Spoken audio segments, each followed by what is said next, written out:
Discuss करेंगे। आज हमारा केस है, हमारे पास एक लगभग 60 साल के पुरुष हैं जो अचेत अवस्था में आए हैं और वेंटिलेटर के ऊपर हैं।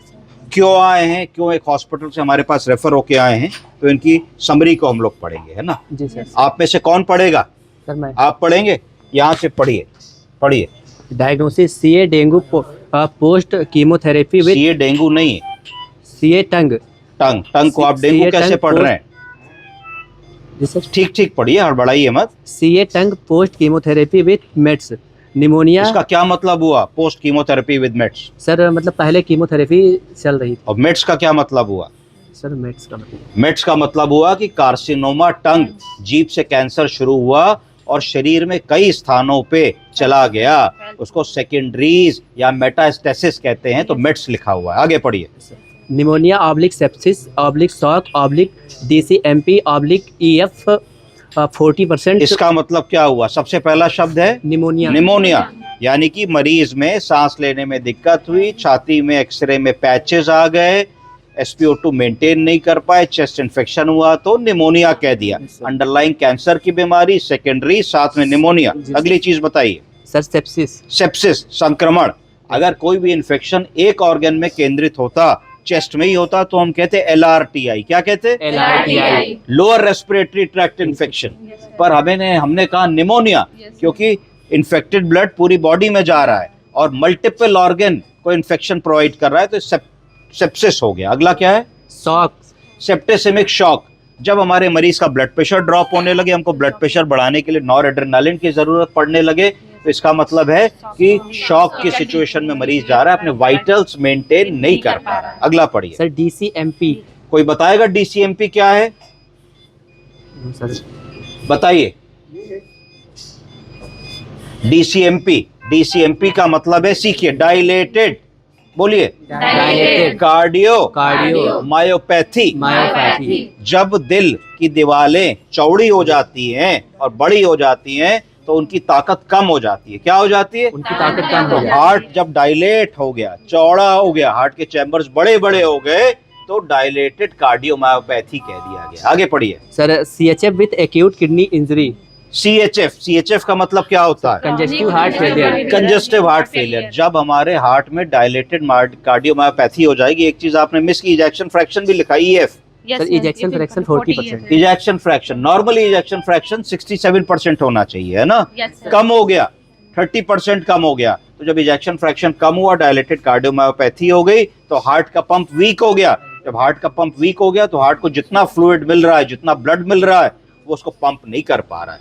और जब पंप नहीं कर पा रहा है, तो वो ब्लड रिटेन हो रहा है, फ्लूइड रिटेन हो रहा है, लंग में ओवरलोड हो रहा है, वॉल्यूम ओवरलोड हो रहा है, उसको CHF मतलब कंजेस्टिव हार्ट फेलियर।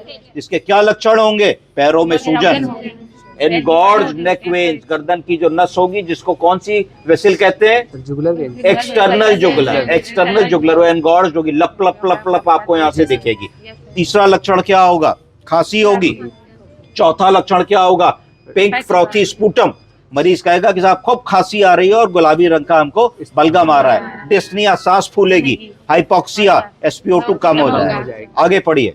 सर फिर है विद एक्यूट किडनी इंजरी। जब हमने बात कर दी सेप्टिसीमिया की, जब हमने बात कर दी मल्टीपल ऑर्गन डिस्फंक्शन सिंड्रोम की, जब हमने बात कर दी हमारी चेतनता चली गई, हमें निमोनिया हो गया, हमारा लंग गड़बड़ हो गए, हमारा हार्ट गड़बड़ हो गया, हमारा BP नहीं मेंटेन हो रहा, हमारा शॉक हो गया, तो जब भी BP कम होगा, तो किडनी से अल्ट्रा फिल्ट्रेशन नहीं होगा। क्या नहीं होगा? Ultra filtration. पेशाब बनाने की प्रक्रिया को कहते हैं। किसको कहते हैं? पेशाब बनाने की प्रक्रिया। तो किडनी जब अल्ट्रा फिल्ट्रेशन नहीं कर पाएगी, तो मरीज का यूरिया क्रिएटिनिन बढ़ने लगेगा। कम कैसे होगा? बढ़ेगा।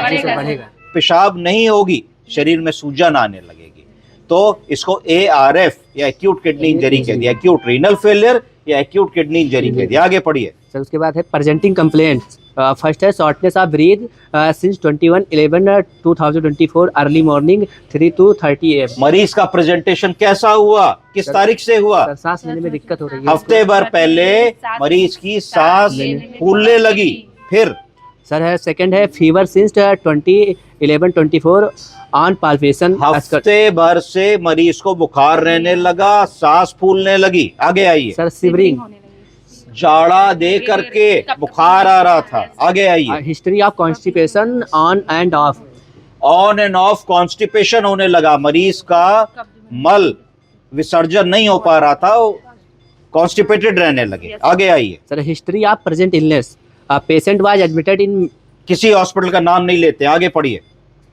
सर उसके बाद एनी एल्कोहल तंबाकू यूजेस सब्सटेंसेस यूजेस नो, कोई मरीज में सिगरेट, शराब, तंबाकू, ड्रग, सब्सटेंस अब्यूज की हिस्ट्री नहीं है, ठीक है। Non alcoholic, no tobacco chewer. आगे आइए। Any significant medical history, type 2 diabetes, mellitus, hypertension, कोई ब्लड प्रेशर और डायबिटीज की पुरानी हिस्ट्री नहीं है। मरीज में ब्लड प्रेशर, डायबिटीज नहीं था, सिगरेट, शराब का सेवन नहीं करते थे। Any significant surgical history, कोलेस्टोमी on 2016, मरीज का एक गॉल ब्लैडर का ऑपरेशन हुआ, ये सर्जिकल हिस्ट्री का पार्ट है। 2016 में मरीज का गॉल ब्लैडर निकाल दिया गया। आगे आइए। Social family history, no significant family history, कोई फैमिली हिस्ट्री पॉजिटिव नहीं है, यानी कि परिवार में माँ बाप, भाई बहन किसी को कैंसर नहीं था, ट्यूमर नहीं था, हार्ट की बीमारी नहीं थी, ब्लड प्रेशर, डायबिटीज नहीं थी, ऐसा इन्होंने हमको बताया। आगे आइए। सर जर्नल एग्जामिनेशन, GE लो ऑब्लिक GCS, जी लो नहीं, जीसी लो। GC लो, जीसी का मतलब हुआ जनरल कंडीशन, कि जब हमने देखा तो हमने कहा भैया मरीज बोल रहा है, नहीं, ब्लड प्रेशर मिल रहा है, नहीं, सांस ले पा रहा है, नहीं, पेशाब आ रहा है, नहीं, वेंटिलेटर लगा है, हाँ, कैंसर है, हाँ, मेटास्टेसिस हो गई है, हाँ, तो हमने डर के मारे लिख दिया कि जनरल कंडीशन भैया बहुत लो है, मरीज ठीक नहीं लग रहा। आगे आइए। Sir GCS E4 V3 M6, GCS का मतलब बताइए। Glasgow coma scale, Glasgow coma scale से ऐसा मरीज जो मूर्छित अवस्था में है, उसको हम नंबर देके ये पता लगाने की कोशिश करते हैं कि आज हमने आंकलन किया कि इनकी चेतनता कितनी है, कल कैसे आंकलन करेंगे, ये बता नहीं पाएंगे, बोल नहीं पाएंगे, टाइम, प्लेस और पर्सन के लिए ओरिएंटेड नहीं है, तो कैसे हमको इस समस्या से इनको वो करना है। इसलिए जो है जीसीएस हम नापेंगे। जीसीएस पढ़िए क्या है। सर GCS E4, E4, मैं नहीं मानता कि E4 सही है। जब ये जीसीएस किया गया तब E4 था। E4 मतलब आई ओपनिंग करते हैं बाबूजी ना, सही है। जीसीएस E4 सही है, मरीज कहने पे आंख खोल रहे हैं, तो E4 सही है। आगे आइए। V3 वर्बल रिस्पॉन्स, V पर क्योंकि ट्रैकियोस्टोमाइज्ड है तो V3 नहीं हो सकता, V में लिखना पड़ेगा इंटुबेटेड, क्योंकि जब वोकल कॉर्ड के बीच से ट्यूब गई तो बोल कैसे पाएंगे। तीसरा आइए। तीसरा है M6 मोटर पावर तो है, हाथ पैर चला रहे हैं, तो इसका मतलब जीसीएस में हम लोगों ने कहा आई ओपनिंग में 4 नंबर हैं, जो V है वो ट्रैकियोस्टोमाइज्ड है या इंट्यूबेटेड है, और मोटर रिस्पांस 6 में 6। आगे आइए। सर वाइटल से BP 132/80, नॉरएड्रेनालिन के बाद हम बीपी को मेंटेन कर पा रहे हैं। आगे बताइए। सर HR हार्ट रेट है 138 पर मिनट, इस समय का हार्ट रेट है 120 पर मिनट। अगर हम मॉनिटर में देखें, SpO2 पूरा 100 आ रहा है, रेस्पिरेटरी रेट 26 आ रही है, और ब्लड प्रेशर 135 और 83 आ रहा है। ये वेंटिलेटर पे आ रहा है। किस चीज पे आ रहा है? वेंटिलेटर का मोड हम लोगों ने जो इस्तेमाल किया है वो है SIMV। बोलिए SIMV। इसका मतलब क्या हुआ? Synchronised intermittent mandatory ventilation with volume control. तो हमने मरीज के लंग में कितनी हवा और ऑक्सीजन जानी है ये तय किया है, तो वॉल्यूम कंट्रोल्ड वेंटिलेशन दे रहे हैं, यानी कि हर बार जब सांस अंदर जाएगी, अगर हमने 450 ml वॉल्यूम सेट किया है तो 450 जाएगा ही जाएगा। इसको कहा जाता है SIMV, वॉल्यूम कंट्रोल वेंटिलेशन। समझ गए आप? आगे पढ़िए। सर रेस्पिरेशन 33 पर मिनट, ये वाइटल हो गया। आगे आइए। फिजिकल इन्फ्यूजन लाइसिक्स एट पर 1 ml पर मिनट। अब बात आ रही है कि क्या इनमें हम इलाज दे रहे हैं, इसको भी हम स्किप करते हैं, ठीक है। अब हमने देखा कि इनका इनिशियल असेसमेंट और क्लिनिकल एग्जामिनेशन हम लोगों ने किया, और इनको हम लोगों ने दवा और ट्रीटमेंट शुरू किया। इनके ब्लड काउंट्स बढ़े हुए थे, बुखार आ रहा था, सीवियर ब्रोंकोस्पैज्म था, SpO2 नहीं मेंटेन कर पा रहे थे। तो अब इनका ब्रोंकोस्पैज्म रिलीव्ड है, शेड बेटर है, पर क्योंकि अंडरलाइंग मैलिग्नेंसी थी और इसके ऊपर एक्यूट निमोनिया हुआ था, तो इस केस में हमें क्या करना है? हमको जल्दी से इनके निमोनिया को ठीक करना है, जैसे ही इनके एक्सरे से निमोनिया का पैच निकल जाएगा, ब्लड काउंट्स ठीक आ जाएंगे, प्रोकैल्सिटोनिन सही हो जाएगा, तब हम लोगों को इमीडिएटली इनको एक्सट्रूबेट करना है और एक्सट्रूबेट करके वार्ड में शिफ्ट करना है।